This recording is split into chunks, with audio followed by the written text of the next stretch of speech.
سحر خود شما میفهمین که این سحر و جادوی گپاست، یک بحث بسیار. کسایی که پیش فالبین میره، امیر به خبرتان میگم که کسی که پیش فالبین میره اول خود فالبین لالا کافر است. انال فالبین چرا کافر است؟ فالبینه که میگه من روی تاله میبینم، فالبین کاهن ساحر به خاطر چی؟ ادعای علم غیب میکنه.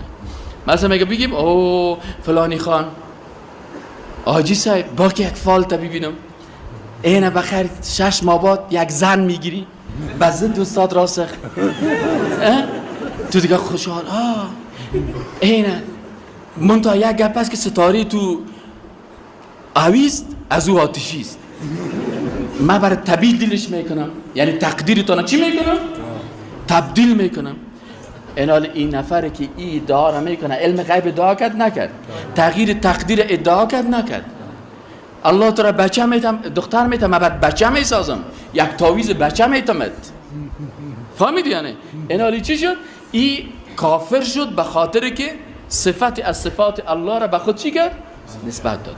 و وقتی که این نفر بهش گفت آفرین بگی اینی 500 را حالا دیگه چی میگه؟ حالا دیگه سوال میگه بگید مسجد مصرف کنه. خب میدونه بگی اینی 500 را من مثال میگم حساب جادوگر. این چی کرد؟ این میگه اقرار به چی شد؟ اقرار به زبان کرد نه خوب گفتی جادوگر سه.